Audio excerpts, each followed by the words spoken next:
Okay, welcome to everybody that's joined us today. Thank you for joining our webinar, which is Leadership by Design. DPN is hosting this today, and it's actually a two-part series that we're doing. We're holding one next week, so we'll send another invite out for that second session. Happy New Year to everybody. Hope your year is great, both professionally and personally.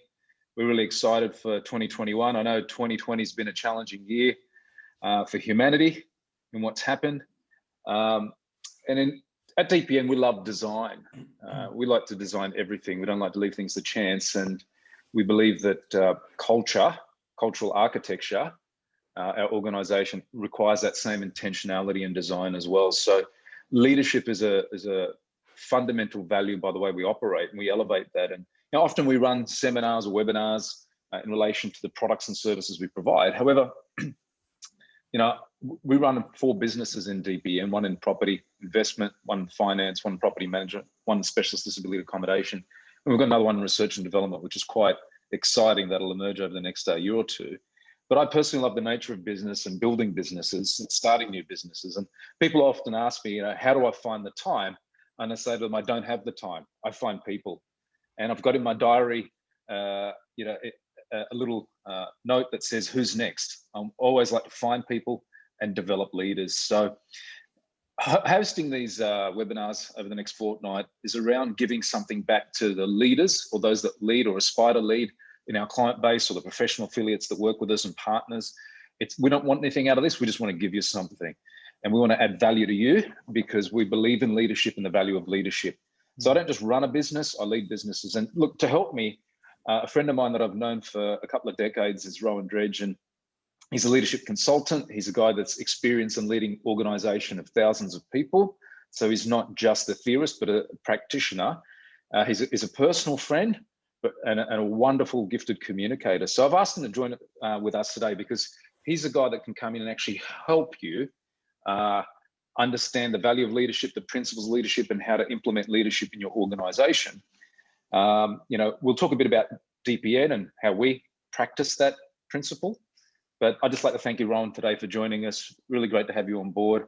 And, I'll welcome you on board and even hand you over to express your views on some of the slides and quotes you've chosen to frame this seminar. Thank you, mate. Yeah, thanks so much. And again, if I can just add my thanks and welcome to everybody. We don't take your time and your attention for granted.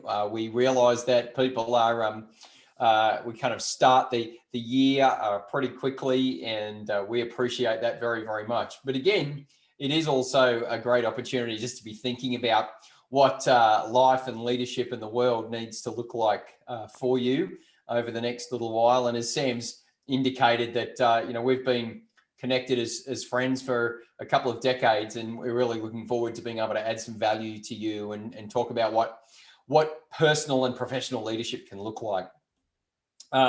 Jim Rohn, you can see the quote on the screen. He has mentored me from afar for about 25 years. In fact, my wife and I listen to a program of his every single year when we drive from Melbourne, where we live, to Sydney to see the family at Christmas time. We listen to his series, It's a Challenge to Succeed.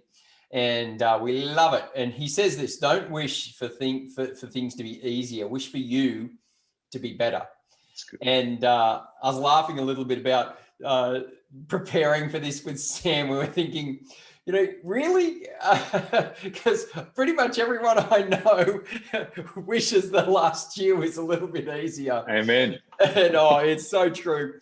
It's so true. Me as well. I'm a leadership consultant.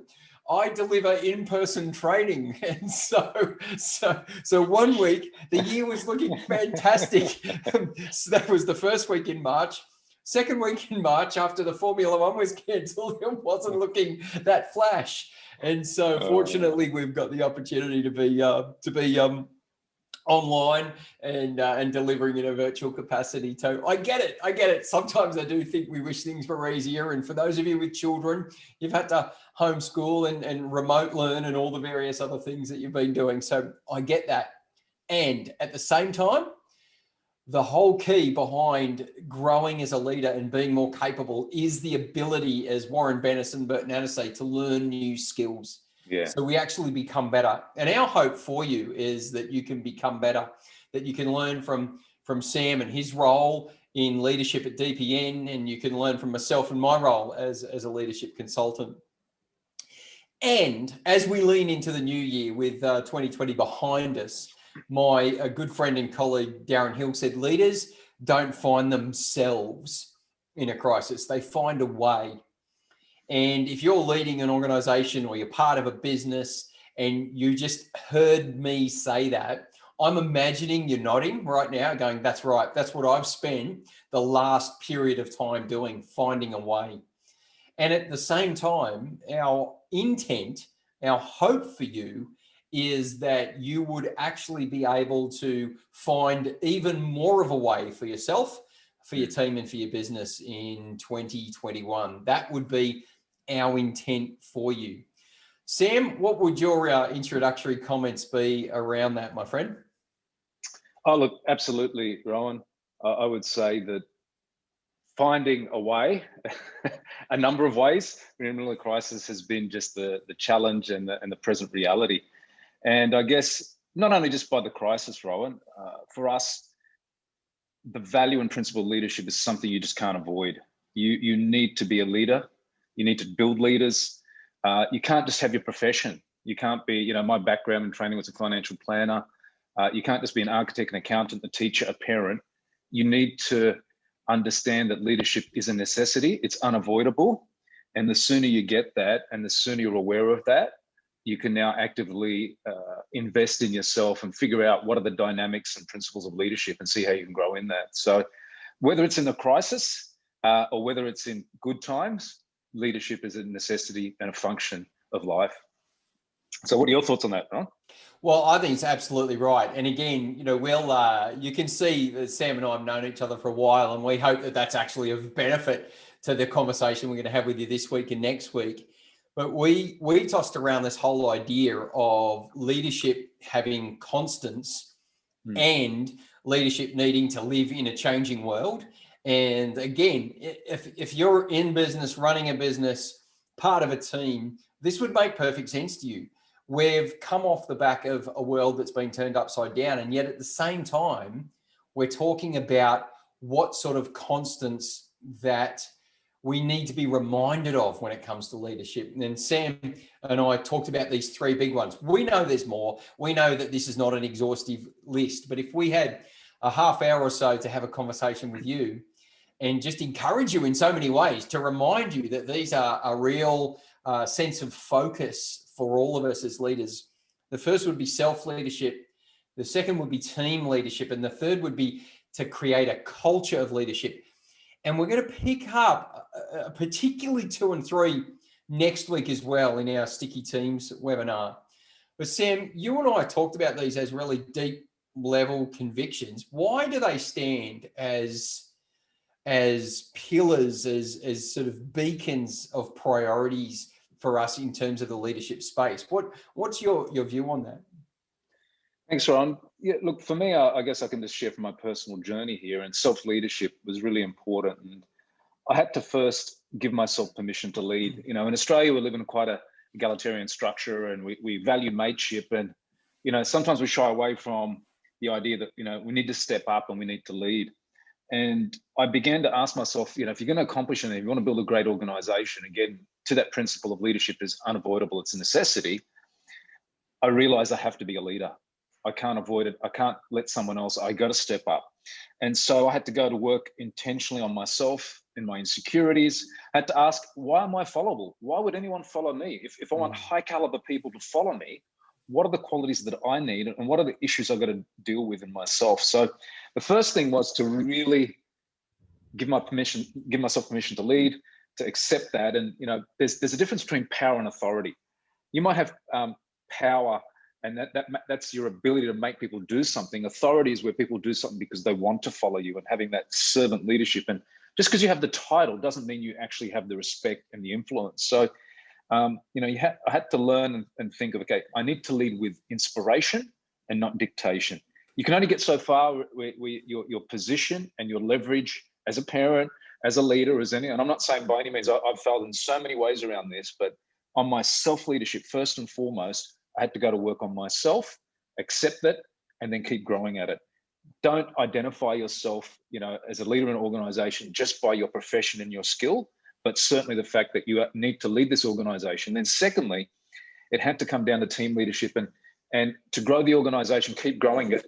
And if you see any organization around the world, they understand this as part of their culture, and that's to keep raising, identifying leaders and developing leaders. It doesn't happen by accident. If you just allow people to do their roles and you don't, again, elevate the conversation and discuss the need for leadership as a function, not just a title, and that they themselves have to value it and step up and get that awareness, it's really important. And finally, it's the culture where, as organizations get bigger and people get separated from, smaller groups, and, some people love that family feel and what have you, you need to see how can you keep perpetuating that. And that's important that you have each of your leaders understanding these principles and perpetuating these principles and stewarding it and continually identifying and raising up the next generation of leaders. So I hope I answered the question properly there, bro. Well, I think our attendees will give us that feedback, my friend. I think what I appreciate about there is that we can either be intentional about leadership development, intentional about self-leadership, team leadership, culture, or we can be accidental, and just by way of an invitational frame, that's something that we find really useful when working with clients. So are we being intentional about how leadership works around here, or are we being accidental?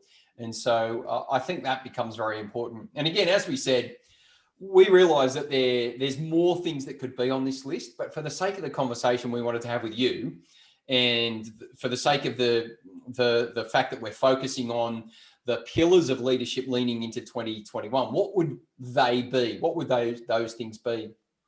And we think it's important because, as you can see, leadership is, I'm not sure if you've heard of a couple of people called Heifetz and Linsky. Over on the west coast of US, you've got Warren Bennis and Bert Nanis. Over on the east coast, you've got Heifetz and Linsky, and they have some really interesting ideas around leadership as a practice and the adaptive challenge. And essentially, everybody we talk to, and DPN would be no exception, Sam, you're always looking for more leaders. I've never heard your who's next list, but I love that idea. That's what a leader does. A leader's always looking for the possibilities. Right now, you're trying to reset from 2020, re-enter 2021, figure out what the lie of the land looks like, what the market forces are doing, what the market forces might do, all those different types of things. And at the same time, leaning into the responsibilities and the priorities of your own leadership, your personal leadership and your professional leadership, and having to perhaps regroup a little bit and come back to that basis that says, who are we as a leadership group? Who am I as a leader? What are my beliefs? What am I going to go to the mat for, you might say, and then lean into those things, because despite the fact that we've had one of the most disruptive years in history, we've still got a responsibility to lead and to step up and to lean into the priorities of what is expected of us as a leader. And I think one of my colleagues, Cameron Schwab, says this: one of the great questions for a leader to ask is, what's expected of me? And Sam, we talk about this on the next slide. I think we talk about this whole idea of the roles of a leader. And I teach some IP around this, where I say that the changing and unchanging roles of a leader are to be a non-anxious presence, meaning that how we conduct ourselves, either in person or virtually, affects everybody else. To lead with wisdom. Now, the reason why I say that when I teach this to people is I want to alleviate you of the pressure of having to be right all the time. Wisdom is actually a very, very interesting question. So when you say to yourself, what's the wise thing to do versus saying what's the right thing to do, you can actually get a significant levels of engagement from your team. And then the last role of a leader I talk about is this whole idea of practicing the art of connection. that, again, virtually, in person, in whatever format, client, sales, team, it's all about those relationships. And what's interesting, and I can say this because I'm kind of guiding this part of the conversation, DPN actually have a very interesting story around this. And Sam, in his own leadership of the organization across the last 12 months, is quite fascinating. So, mate, unpack that a bit for us, just how you got to that whole point of choosing the word that I won't give away because I want you to share it. But you actually went through these experiences and stepped up with DPN. So be a case study for us. Tell us. Thanks, Rohan, and look, great principles and points there. And before I just jump into a specific example, I just want to say, yeah, absolutely. I mean, as a leader, even as a politician, I'm not a politician, but you can imagine people always watching you, and things can be interpreted correctly or incorrectly. And you know, you need to be careful who you download and share with, and it's important to, you know, exude that confidence, but still have authenticity and challenges as well, and wisdom. And I guess that is always having humility, wanting to learn. One of our core leadership principles is an audacious humility. And it sounds like a bit of an oxymoron, but the idea behind that is that you want to, you know, have an ambition to lead and to change the world, but you always have to humble, apologize, ask for help and connection. You know, we continually communicate, and you know, we have a vision day every year, and things that we've seeded in that vision days have become reality. We've earned credibility amongst our team and broader networks. But we also communicate continually and effectively and try to bring our whole team along, give them those macros and show them everything. And so as soon as you know, COVID hit, our team we were working remotely within 24 hours. We're already cloud-based. Our team worked really well. We gathered with our various team leaders, talked about the things we had to discuss.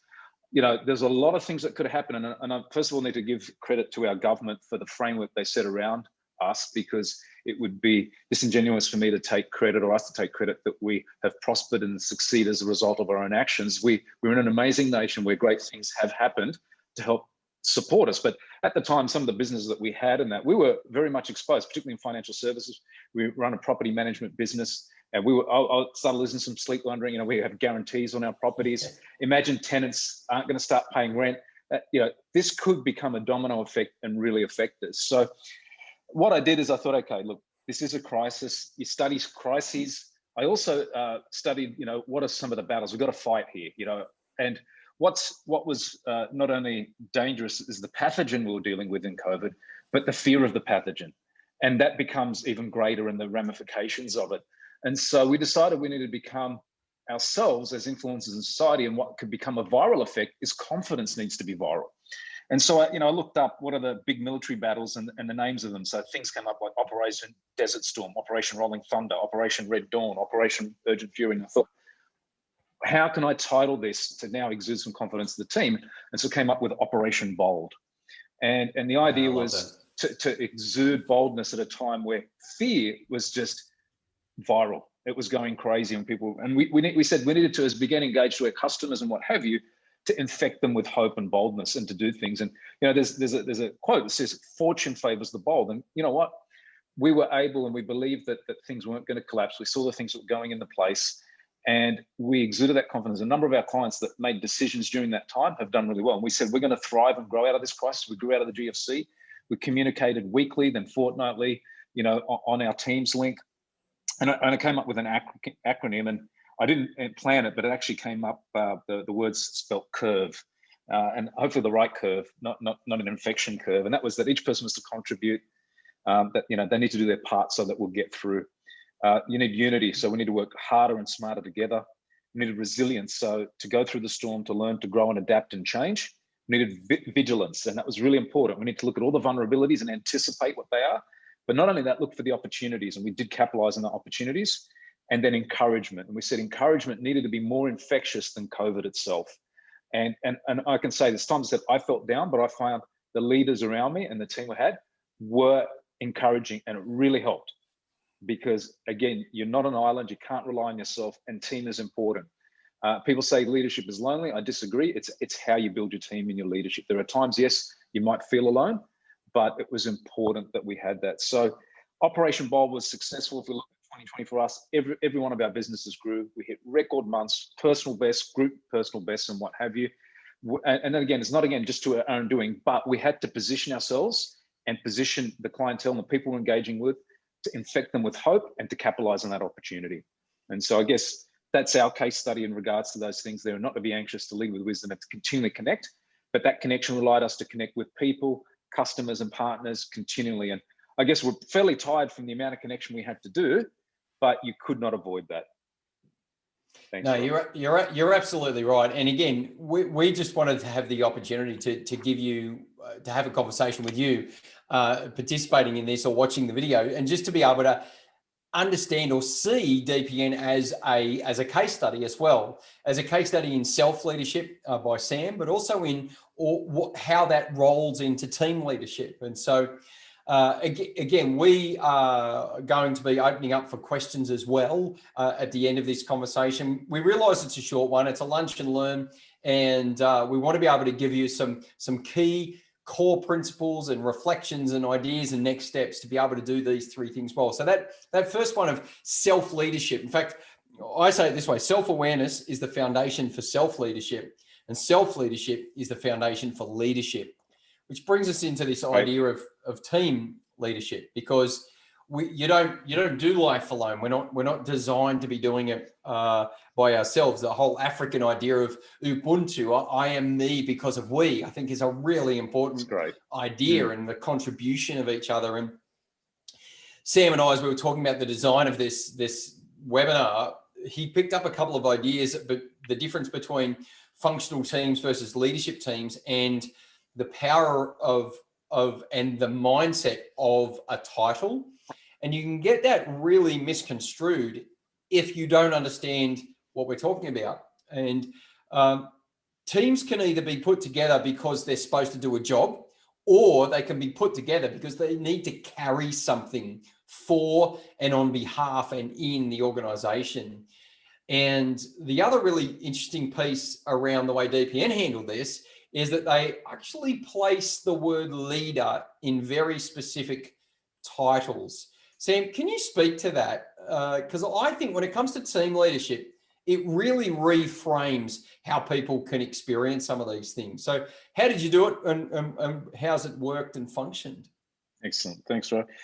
Yeah, look, as I said, not only did I have to, as you said, be aware, my personal awareness, but had to create the awareness amongst the team. And so that needed to enter into our vocabulary. And so the titles we have, for example, we don't have the leadership, the marketing manager. We have the marketing leader. We don't have the people and culture manager. We have the people and culture leader. So it's elevating the terminology in your culture, and we put that there. So every time they see their title go out in email, their name is there. Now, you can have the title, but if you don't have the substance behind that, you've got an issue. So that then necessitates the need to continually dialogue about that. So we have an executive team meeting every month. There's an inspiration session, and that's me there, not just talking about the results of the business, that's what the team bring, but it's always focusing on them as the individual and helping them build their leadership. And they then take away that exhortation and should disseminate that in their various team meetings as they go through. So it's elevating it in your vocabulary, it's elevating it and giving it time in your discussions in your team meetings, and always a focus on them as the individual. And the whole idea isn't just for them to do, but to be. And to be just not in their professional, but in their personal context. And so the whole idea is to always be growing the person, not just increasing their productivity. And that is really important. So it's that language. And interestingly, as we continue, this year we're restructuring certain elements of our leadership team, and it's always dynamic. I'm always looking for better functionality versus just structures. So we've always got to question our structures, they're purely functional.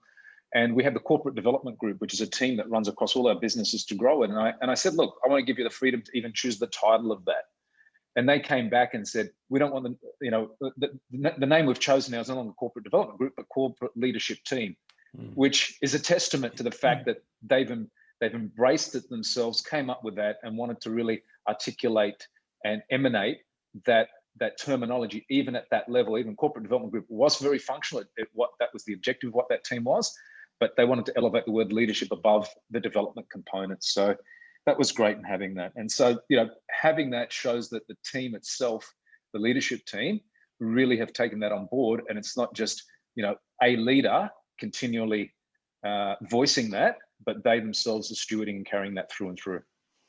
And the thing that becomes really useful with this to those of us that are part of this conversation is when you actually intentionally place the word leader in there, it comes with it a set of expectations. And the more you can be clear about that, the more you can be clear about what does that mean? What are the expectations? What are the responsibilities? How do you call someone up to that place? I think it's a really, really important part of it. And we've just put some additional things in there. The whole idea of common language becomes really important.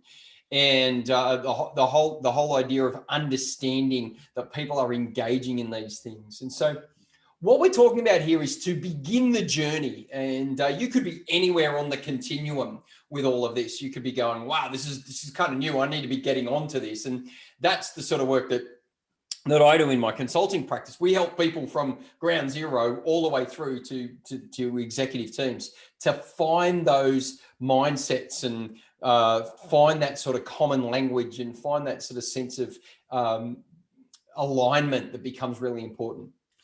And so we were talking about this idea of having leaders in teams and leaders of teams and moving between those two things. And what you're looking for, and this is more specific to the work that I do, at least in an introductory sense with organizations and leaders and teams. And we're looking for a place and a platform where people are heard, people contribute, and people deliver. And I think sometimes we back away, Sam, from this idea of delivery or this idea of performance, but we're going to lean into the title of leader. If we're going to lean into the responsibility, we're looking for people to feel like we're included, I'm engaged, but I'm also bringing my best. You know, what would your reflection be on that? Look, I think it's important that you have that dialogue amongst your team all the time, where everybody is heard and they can share their frustrations. As I said, also that I'm vulnerable to be able to share what I'm doing, and that inclusivity begins to draw people in. Contribution, you can't just know the answers. Sometimes I ask the questions, I know the answers, but it's allowing people to voice and process at that time. And, for performance, at the end of the day, as a leader, if we talk and we can be great visionaries as leaders, but, you probably know this saying, Rohan, and that is, vision without execution is fantasy. And ultimately, we got to get down to the walk and we need to deliver. And, that's where some of those confrontational, honest and sincere discussions you have to have with your leaders is let's pull back the veneer. Let's pull back the telling me what I want to hear and, camouflaging some of the talk and the results, going for the brutal truth and saying, let's be honest here. It needs to be safe to say we're not delivering here and we've got to take ownership here and we need to perform as leaders. So it's that accountability. And you need to strip it back and say, stop trying to please me. Stop trying to prove something to me. Sit beside me. Let's walk together and let's deliver together. And it's important that, again, that leadership is partnership as well. But when the performance is always trying to maybe cover up for ourselves and sometimes our deficiencies, and we're always trying to placate or to please or to appease, we want to get around that. And I tell my leaders all the time is, look, you will always know if I'm upset with you because I don't have enough time and energy to be sit there waiting at night being troubled over you. So I will tell you there and then. If I'm not upset with you, don't sit there worrying about it. Okay. And it's not the same I'm upset. I said, if I'm not agreeable or something like that, I will let you know quickly. I don't want you to be there for you spending a lot of time in emotional gymnastics on stuff. But a lot of this is around that EQ, Rohan, and what the idea here is around, working with leaders is, look, let's work on it together. Don't spend a lot of time trying to manage me or manage my expectation. Let's be purely pragmatic here. Let's address the things that we need to address and get past that. Don't worry and don't spend too much time about dressing up the figures. The figures are what they are, or the numbers are, or the results are what they are. Let us deliver and let's be honest about it. Don't give me a marketing pitch. I don't need it. Right? What we need is the truth, and let me help you build that from there. So the question that needs to get answered at this point is how. And so again, my role as somebody that helps develop teams is what process do you have to help people be self-aware, self-lead, and function more effectively as a team? You can jump to that next slide, Sam. So we polled organizations in September last year, and the question we wanted an answer to was, over the next 12 months, what do you have a strategy to develop the people, the leadership capability of the people in your team and organization? 70% of the people we polled said they didn't have a strategy that they were confident in. 39% said they had no plans to develop their people over the next 12 months, which is, as somebody that spends their life helping organizations and leaders develop their people, it was a shock. And so in terms of a tactical way forward, there are two things we're going to give you an opportunity to engage with at the end of this conversation in next week's Sticky Teams conversations. This is the first one. I might just jump in then, just before you jump right in. No.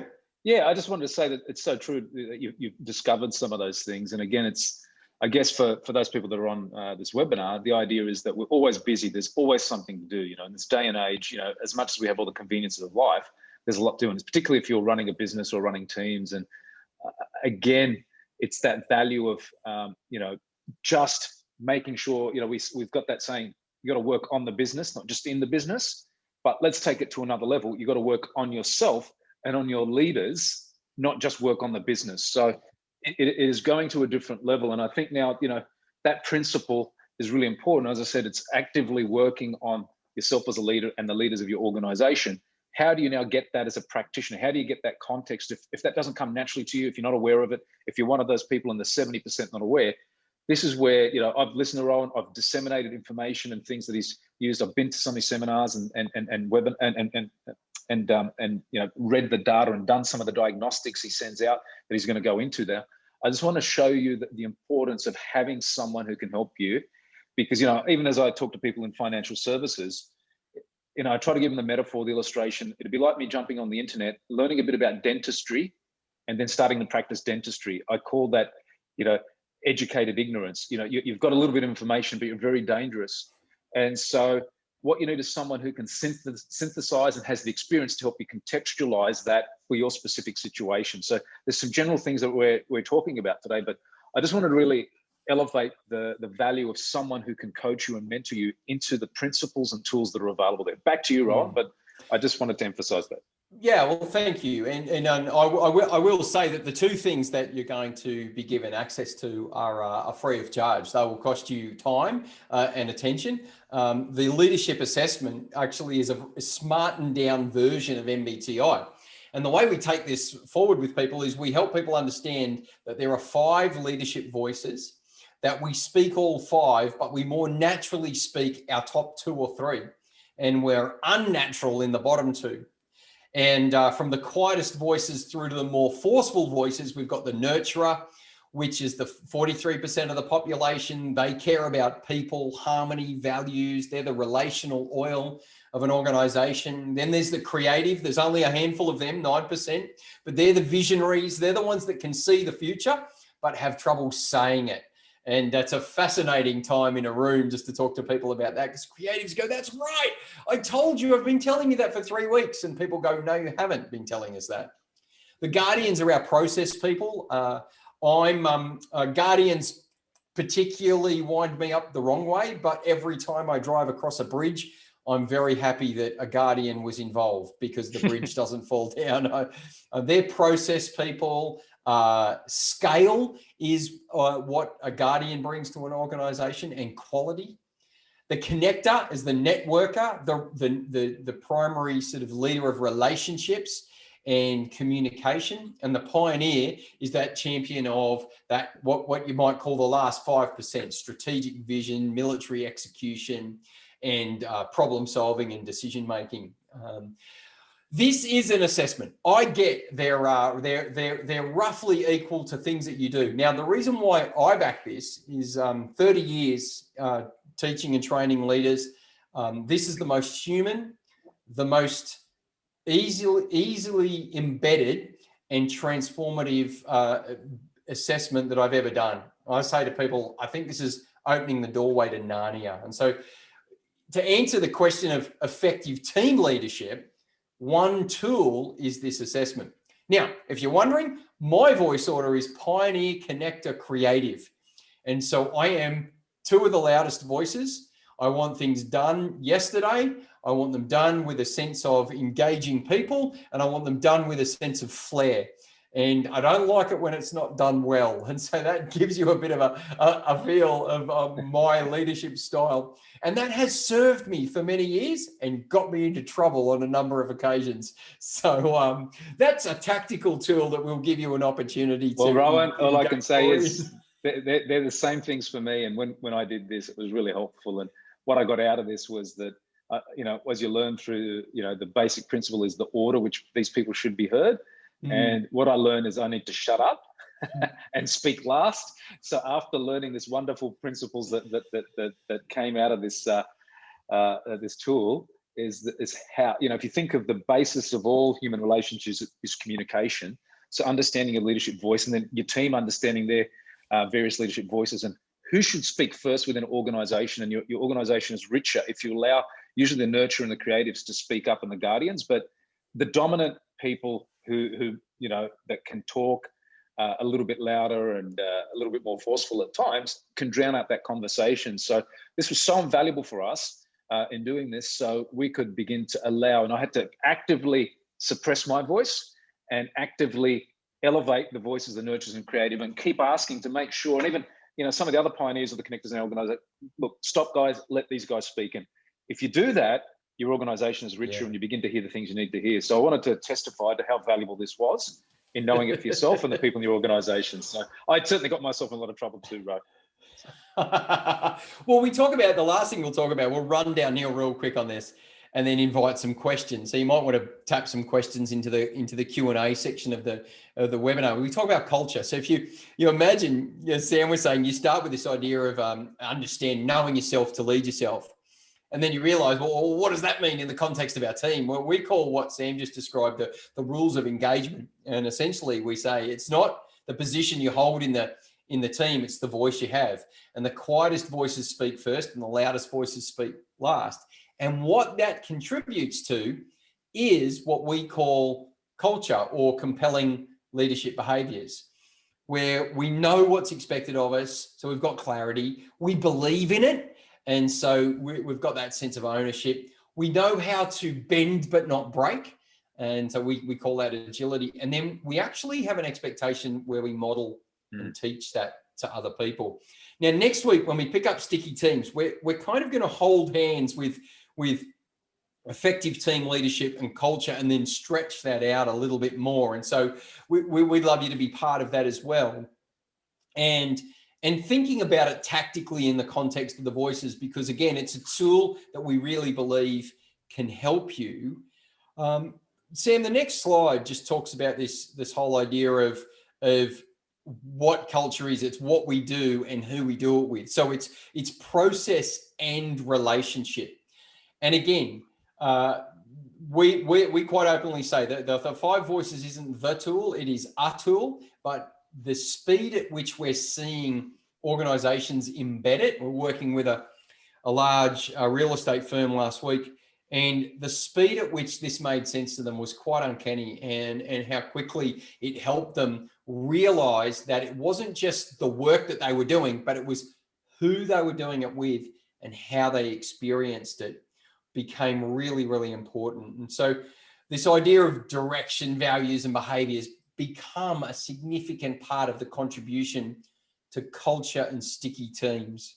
So Sam, before we open for questions, and as I say, feel free just to pop them into the question box and I'll respond to them and read them out, and Sam and I'll come back to you and then we'll close. What are your thoughts around culture? I mean, this is a really big deal to you, so you could talk for quite some time on it. Absolutely. I've got my own seminar on it, Ron, but yes. Look, culture is so important. If you look at, even civilizations, it's the strongest cultures that win in the end. And, when you're born into a culture, there's not really a rule book given to you. It's not like you're born Australian, here's the book on how to be an Aussie. It's caught. They're the unspoken norms, the values. And to me, culture is, it's what are those core values? What are our non-negotiables? What is so important to us? And so for us, they're on our walls. They're always, we put them on the wall. We communicate it. We do an induction. We continually and perpetually creatively communicate what our core values are. We have 4 core values. Yeah. I insist and want to make sure that our leaders all know them off by heart, and they're continually teaching them. So culture is inevitable. And I'll just share one anecdote here, and that is Satya Nadella, who took over from, I can't remember the former leader, but of Microsoft. One of the first things he came in, and he had 3 C's, but one of them was culture. And what Microsoft was known as was arrogance, and the share price had gone nowhere for a decade.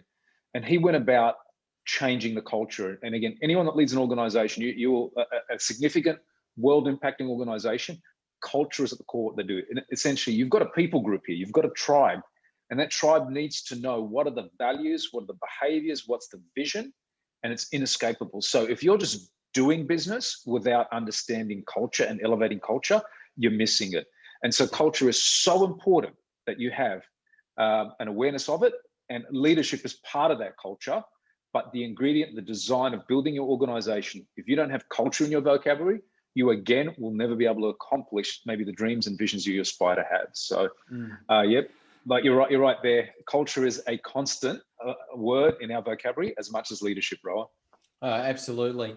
So as we bring this to land, we realise that it's a very short period of time to have this conversation. So we wanted to be able to encourage you. We want to be able to encourage you that the year can be something more than perhaps you may have expected. We wanted to stretch you a little bit in your thinking around the idea of the priority of leadership and leadership development. I think, and not just by nature of relationship, but also observation, the DPN's a brilliant case study with all of this as well.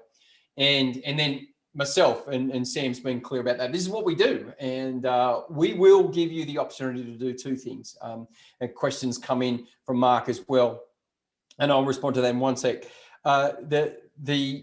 We will send the link out to give you the opportunity to take the assessment.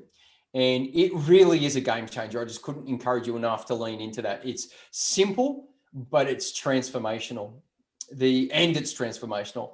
The second thing we'll give you an opportunity to do is to engage with my organization, 4 Leaders Global, in what we're calling our 5-day leadership challenge. And that begins on February the 8th.